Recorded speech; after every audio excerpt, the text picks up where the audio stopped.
giống nó nó cái đồ hành chỉ lúc bán nó chỉ chung cơ cái gì hay rồi lo im bò lúc nào hay đã có hai đứa chứ lúc à hành chỉ tuần tới nhé chỉ to với được tí to cả nhiều hai đã xin nó cái hai tỏ xe cho nó lần đồng một chả nó nói gì biết gì nó gần chế này nữa đây có số biển luôn hả biết ha đầu máy có cái này đâu khẩn chế hết rồi xe cũng một cử cái này cho nó này nha ta lột cửa xe cử nó được ô cá cửa ấy ô lò nồi buổi sáng nó là bọc cá nè có tới nó này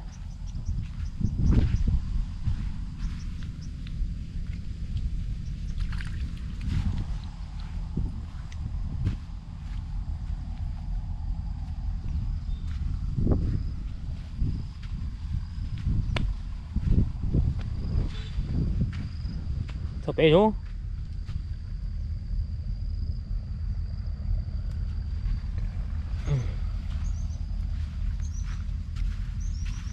ô tuổi luôn ô tụi này rồi no mà biết mà hai đi đến đó ô thì nó 100 tàu sâu thế nào các bạn hút cái máy mà nó phần đây nữa chúng em mề thế nữa cho bây giờ hay còn chạy tung nung thò nữa hay có nên chạy tung nung thò nó nọ thế nó bạn này giờ đánh bú nè tôi đi lọt nó tua tất chỉ mà đang gầy gì bà đang gầy nữa gầy nó trong nồi phía hay sẽ vô lọt nó đi chả bú sắn đã tôi rồi cũng đã bú sò tôi rồi sau tôi chỉ lọt cờ ta mà gầy là và tôi lon chế đó bà nha tao lo đấy hả ô coi gì đỡ nó sẽ lên mới chỉnh ra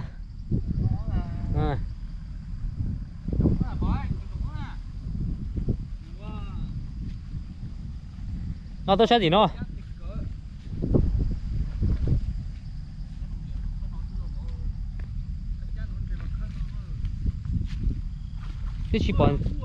thế chỉ bọn chơi thiệt đi à chỉ bọn chơi thiệt đi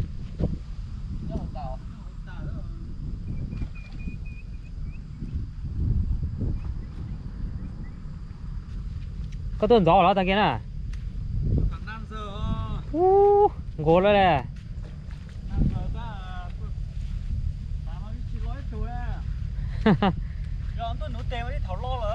ồ xí chính á nhờ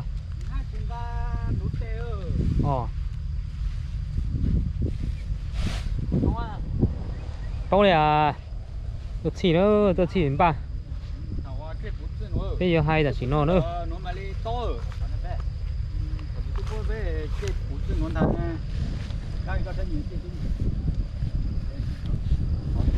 hay là chỉ nó nữa ra tay này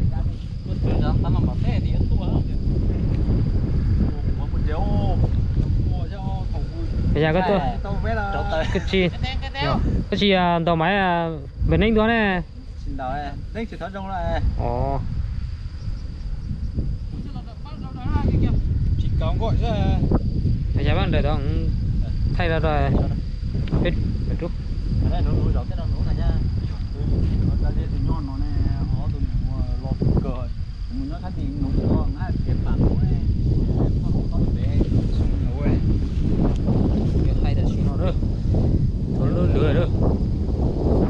lo cháu nó có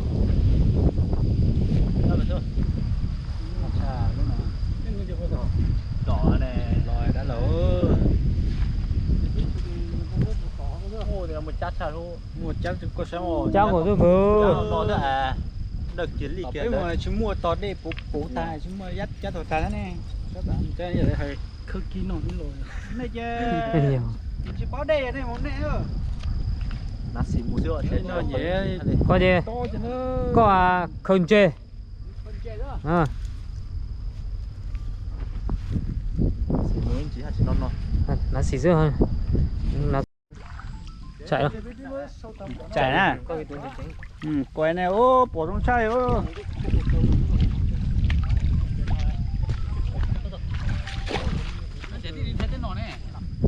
nhé thế đấy cơ lên từ lúc này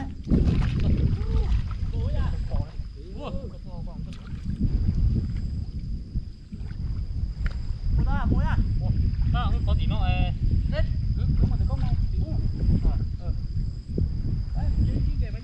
gì nó lần đó tôi lúc từ này tôi lúc có lúc gì chơi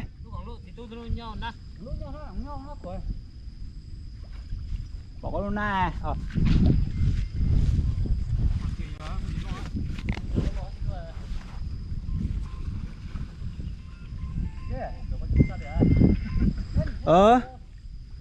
anh có đi mà đang vết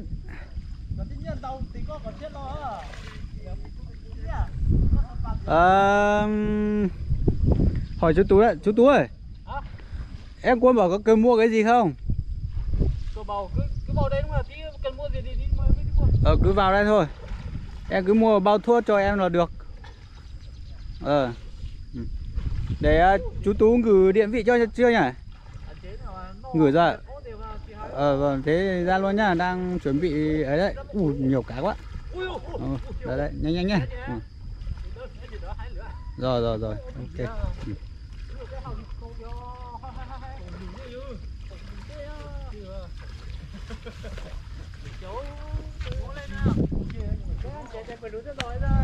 Thật tao à?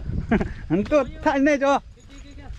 Ta ngã lú họ tôi cho này rồi á. Sao nhau này? Thật tao.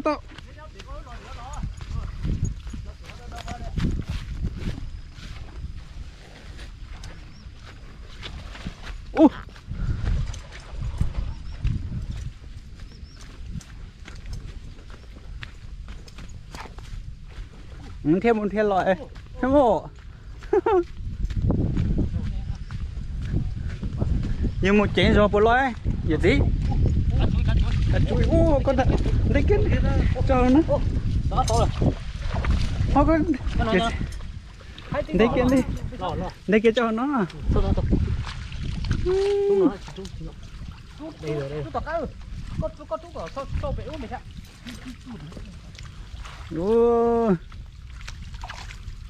Đây. Còn thì cái tiếu. Tôi đi. Quay đây nó hấp bỏ.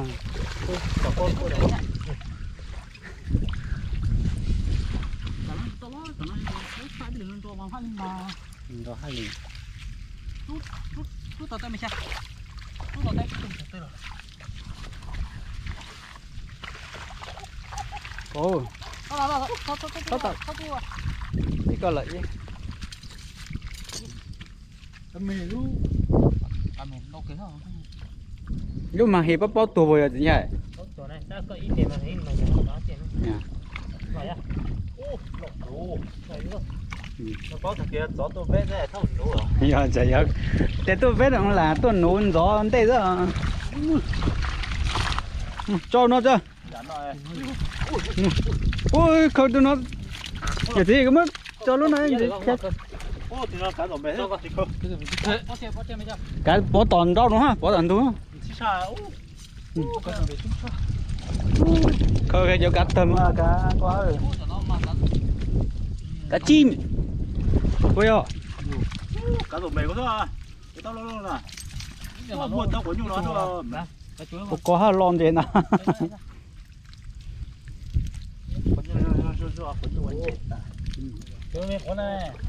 Vô chưa nhá, đã rồi nhá.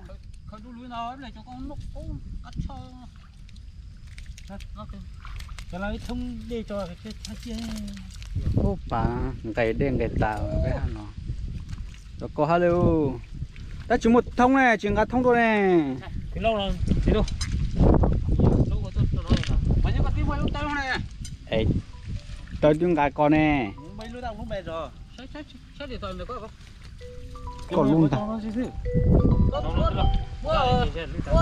mua cho riêng là chị đi cho từ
cái lon này có một tí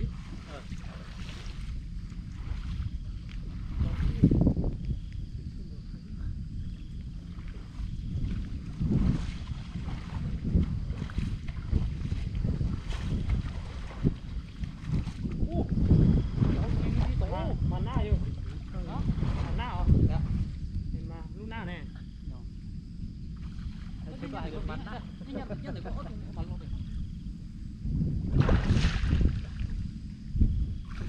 lỡ thì nét sao thì có ha nhất có nhất là thì không phải rồi chú đi tôi à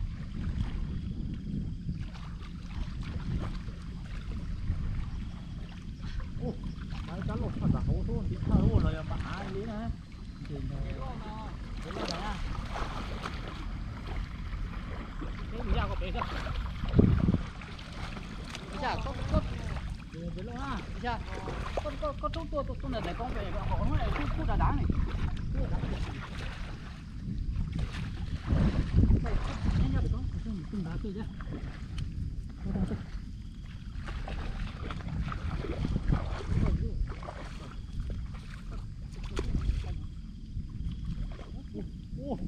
lọt thiếu chế chúa chú nước cao lô kia có chỉ kia chỉ có chỉ lon đâu được thì rõ đâu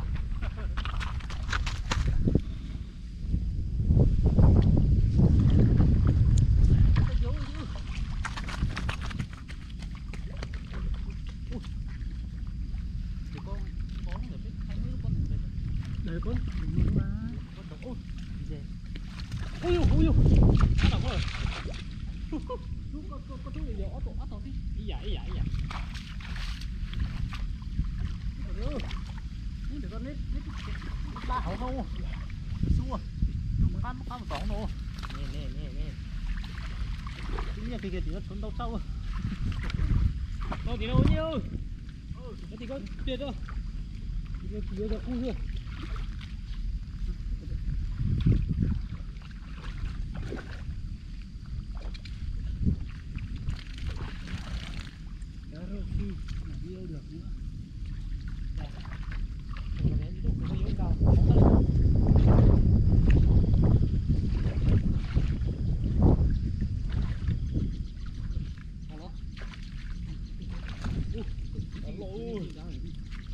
cháu nó chú đi luôn rất gì đi đó tăng tăng rồi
Nó lọt cửa sai rồi.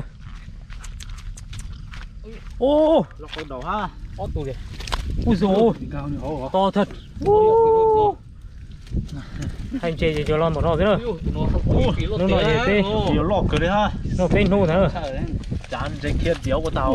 Ô ô Lọc từ. to rồi. Ô kìa kìa pa. Bây giờ Ô. Nhá tu. nhiều. Nó có sâu bắn đeo chỉ thiếu. Chắc hù. Cái chả cho chỉ bỏ rồi. Này cho ăn gà, cho ăn lò chọc. Ô Sao thì chỉ bỏ mà. Cái lò chỉ canh là gì? Cái lò này để thâu lò. Tu. rồi thì tiểu đâu. Cái phiên là gì?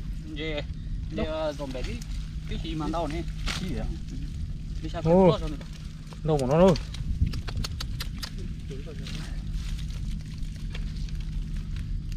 Nó kia mà. Nó giờ nó tờ ơi. Nó tao nó rửa tôi hai đống mua hết rồi nhỉ? Cái chỗ nuôi ha. Giờ nó chọn gì mẹ đã có lọ tài giờ. Cho nên để trong khoảng 1 tháng thôi mà lo nhiều lo. Nó phải nấu à cho cái thon lo cái cho cái thon lo cái ta. Ừ đâu của nó đâu. Cái chỏ đó. Ôi chọn đâu. Cha, cho nó chơi. Ó trò cho mò vậy. Hai mà cầu lía hỏi là chim con to rồi. Bên nuôi bên tôi hà bên cái ta bên cái con chơi ta bên giờ đi xuống. Nó solo, giờ nó solo chỉ cho nó chỉ qua. Giờ tôi làm khâu cái nhảy thôi. Chắc thì không có chia ta lo tiểu. Ôi lúc đó này Đâu của nó đâu. À, Nè để có tóm một nó to. Với một tí con. Lò đó tí con đấy lo.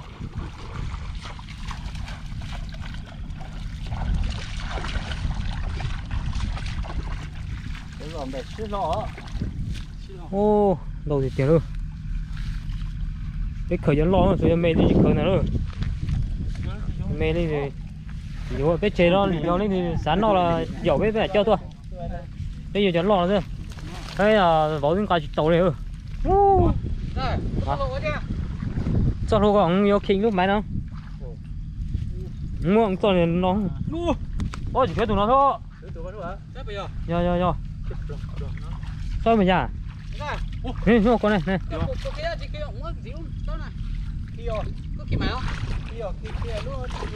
U này nó Lên về khi ít lên mà đây. U lục tiêu. bây giờ. Tiểu. Tê mày đi. Không ai không. Lôi tụi nó là. Tụi nó lúc đảo ở plan này. Đến đâu rồi? Đó. Chạm bến cát thưởng cát 2 á.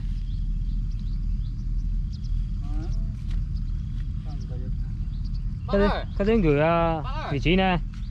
Bạn có thấy cái cổng lăn thượng cát đấy không? À bạn ăn đi bạn sang bên đường là đơn thẳng cái ngõ đấy xuống, cái ngõ đường đất đấy.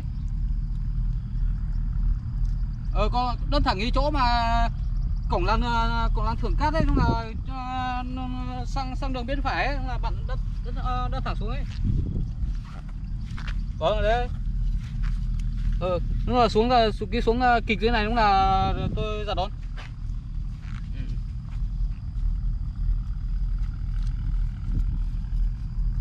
chia rồi cho có lòng giá trị chia đi thế tổ trưởng cũng to đấy cũng có một tôm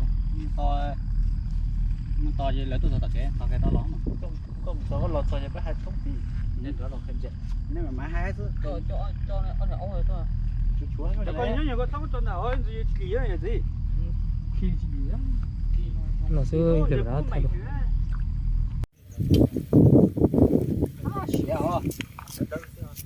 cái này chế số thế đâu nó khai ổ còn nạ thôi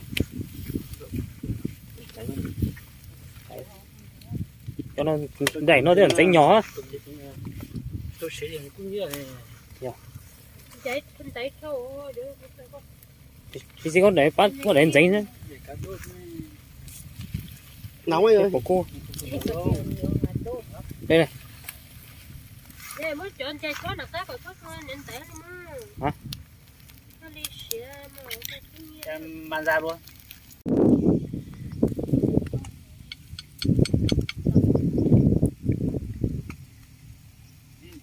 để chỉnh rồi này thì chị tôi sẽ quý cả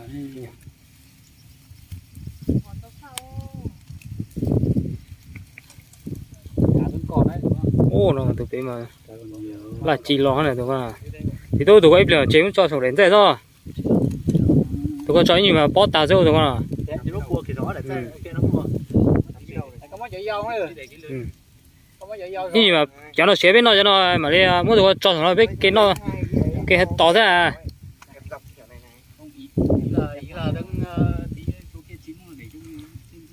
cái nhỏ lấy cái nhỏ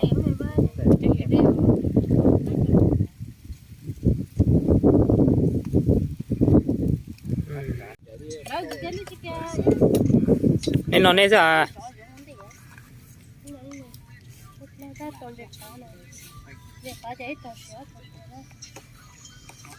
cái gì nên nó nè tao con mà con này tôi chỉ mới thì tuổi chứ cái nó nè gì cái em nó phải ót tuổi rồi dùng chua dàn xuống thành luôn ô nè khó thế nè trâu chuyện nè hầu nè ra nè thằng nè béo và bên cho lò này nè cầu chứ lên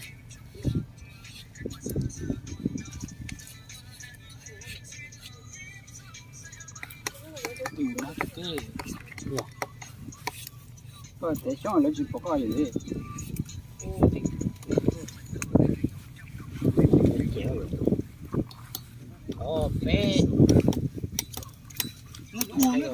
ô có cây cá trâu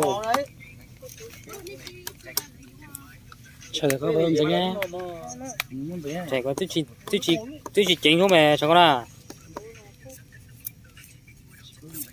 ô yếu bóng con phần phá có họ tỏ nó yếu bóng rồi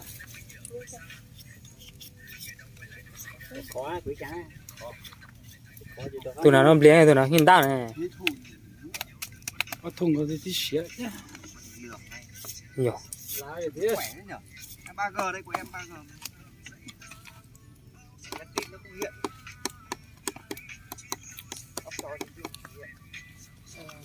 có tại chuột trời nhiều tảng cái nào thằng nào mà cá sấu thằng nào